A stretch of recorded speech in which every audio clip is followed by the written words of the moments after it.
What's good, everybody? Time to recap the Steelers' loss yesterday to the Eagles 27-13. Definitely a tough game all around, but you know how we do it, man. Win, lose, draw. We talk through it all over here on this channel.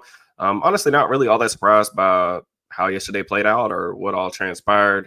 Yesterday's outcome also doesn't really change the way that I feel about this team. If that doesn't make sense, I'll try to kind of explain that as we talk through this game in more detail, good, bad, everything. So, but first, thank you all for the well wishes. I saw in the comments. Thank you very much. I'm feeling noticeably better today. Hopefully back to 100%-ish within the next like 24, 48 hours.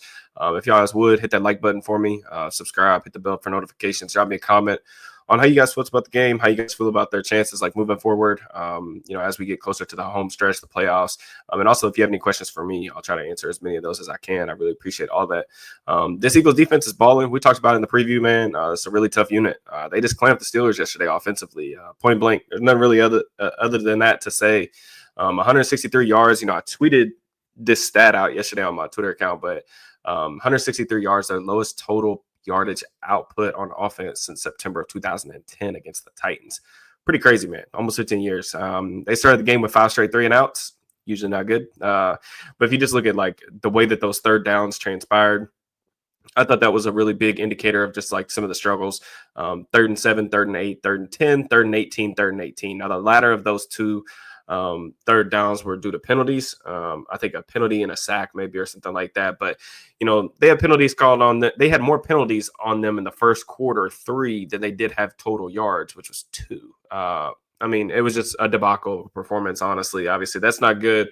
Some questionable stuff from an officiating standpoint. I know people are going to be upset about it. I totally get it. The scrum in the end zone, I get that, the whistle's blown. You want to call Washington for like blocking after the whistle. Totally get that. But like there was clearly like punches and like there was a scrum of people doing some extracurricular stuff after the play. It just felt like that was one of those things where you just call an offsetting foul and you just move on.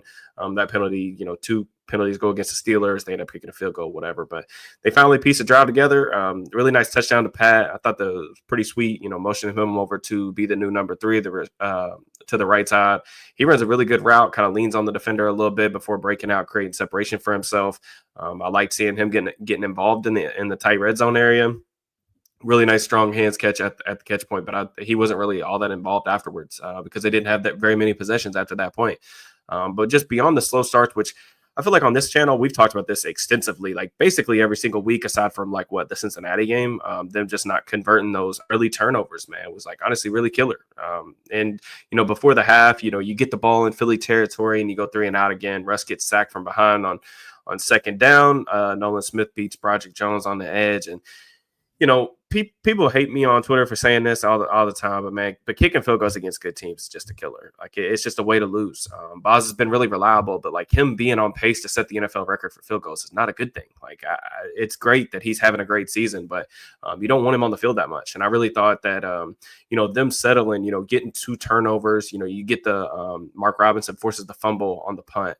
Right. And then you get TJ to come behind, strips Jalen Hurts. Like you get that good field position. You got to punch the ball in the end zone. Like when you're going up against good teams, or I'll say Philly is a great team. When you're going up against those top tier teams, you got to make sure to put points on the board. 17 points, 13 points, field goals is not going to get it done. You got to score touchdowns when you're given good opportunities like that. But, the Steelers couldn't run the ball in this one. The run game specifically has me pretty concerned because the numbers are pretty bad. I've gotten gradually worse through the course of the season. In this one, they had a 33% early down rushing success rate. Their best run was from the backup quarterback. Justin Fields comes in, gets a nice little gain, also picks up the penalty on the slide. He gets hit. But sometime in the middle of the week, I'm going to kind of do a quarter 3 recap. We've done these multiple times this season, kind of more of a podcast type vibe, but I really want to discuss the run game at length, some of the struggles that they're having, and just some of the numbers, because obviously they're pretty bad right now. But just be on the lookout for that. I want to dive into that more after I can kind of comb through the film. But, the drop toss from Harris in the second half, obviously a killer, a mental blunder, costed them a shot to kind of stay in this one. A couple quick shout outs just for positive performances. I thought Calvin Austin made a really sweet grab on that deep over route off the flea flicker. It was a good call. I always like trick plays when you're outmatched from a personnel perspective because you got to empty the clip a little bit. Not that I thought that Arthur Smith did a lot of really good things from a play calling perspective in this one. But I thought that play was nice. He had a decent game. And I thought Mason McCormick in pass protection. Jalen Carter was a little bit of a worry for me coming in. Carter was relatively quiet, I think, at least as a pass rusher. So we'll see what the film says. But I thought he held up fine in pass pro. Overall, like Russ was only pressured on like 20-something% of his dropbacks, a couple sacks, but he was getting the ball out quick too, so it was kind of helping for sure. But yeah, the Steelers just don't have enough playmaking talent, man. Again, shootouts with good teams, especially with George on the sidelines. We'll see if he can go against Baltimore. They really need him out there. We'll see what his practice participation looks like. I have no idea how that's going to play out, but they need him for sure. Defensively, I thought it was interesting that they did end up putting Minka in the box, which I kind of speculated about that they may do in the pregame preview. I thought that was a good decision. Philly only had a 35% rushing success rate, 27% on early downs, first and second down. So they did some decent things. I know Barkley missed some time with an injury that like Philly and Sirianni like weren't confirming for some strange reason in like the second quarter. And like he had an explosive run, I think like right before that. But largely, I thought they did kind of minimize Philly a little bit in the run game to an extent. They get the 2 turnovers. Thought Watt and Highsmith both had some good moments as rushers and as run defenders too. But the interior pressure was kind of lacking in my eyes, especially as the game kind of wore on. Hurts started holding on to the ball a little bit longer. It just felt like he had a little bit too much time to kind of sit back there and survey the defense. But like we said earlier, you got to make Jalen Hurts beat you as a passer, and much respect to him because he definitely did that yesterday. He generated like 15, I think, EPA or total EPA. That's pretty awesome. Early in the game, I thought he got the ball out really quickly.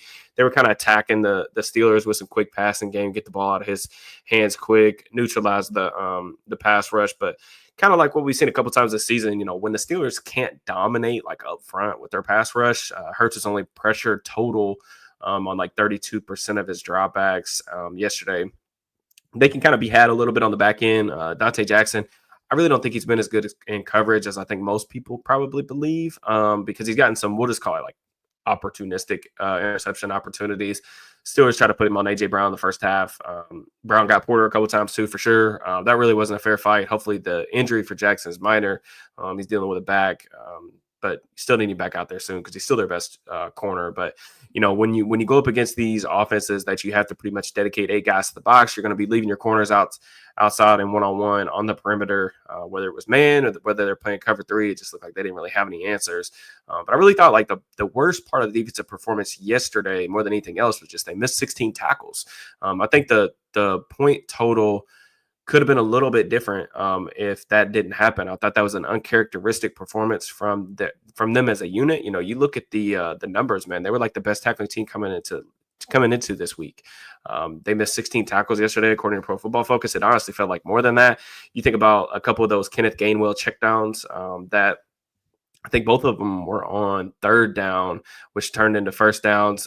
Just felt like backbreakers. I think Jackson missed a tackle, and then like the combination of like Queen and Porter couldn't get him on the ground a little bit later in the game. But long story short, man, Philly, if Jalen Hurts is going to play like that, I don't want to say like unbeatable, but they're really tough to beat. And that just is what it is. It says a lot about the talent on that Eagles team. When they're like quote unquote weaknesses or their weak spots, and you see it on film, like the areas in which like you could honestly say like, okay, they're not great at. It's like wide receiver 3, and like if we're talking about like the 16th best quarterback in the league being like, oh, you have to make that player beat you. Like it just says a lot about the talent that they've got up and down the roster. You have to give them credit though, because I really thought they bullied the Steelers yesterday. Their second half possessions, I'll just kind of read these off. Pretty crazy stuff. 13 plays, 7 minutes field goal.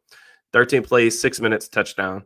21 plays, 10 minutes, game's over. Steelers touched the ball twice in the second half. So, I mean, they just dominated really from start to finish in this one. They had over 400 yards. Steelers had 160. Somehow Pittsburgh still did have a chance to win because of the turnovers and some of those things. But, I thought the coaching element in this, Mike Tomlin didn't lose them the game in this one by any stretch of the imagination. But him wasting 25 seconds before the end of the half to burn a timeout was just absolutely bizarre. I thought that was pretty crazy. And then in the post game, I think he was asked about it. He said he got caught up with some other information. I mean, it's just, to me, I don't know that there is a good excuse in that situation to not call a timeout. It's either you let the clock run out and you don't call it, you save the timeout, or you call it right away to save time. He did like almost a double negative. And that excuse is not good at all. And then punting the ball in Eagles territory, I think they were on like the 40 something yard line or whatever, down 2 scores in the fourth quarter. When your defense is coming off back-to-back possessions where they really struggle to get off the field, 13 play possessions, like punting the ball back to them in that aspect was also like not a good decision. Turned out to be an even worse decision. I mean, they burned 10 minutes off the clock, couldn't get the ball back. Of course, the defense didn't help themselves in the second half by not getting off the field. Like you want to, like time of possession is kind of a double-edged sword in some regards. The offense did them no favors, especially early in the game. They couldn't stay on the field. The defense couldn't get off the field, and that's what you get. In a loss like this. But, I think the better team yesterday definitely won, especially at home, given the circumstances. But I would have just loved to see the Steelers at full strength, at least like with Pickens, because I do feel like he's like their most important player.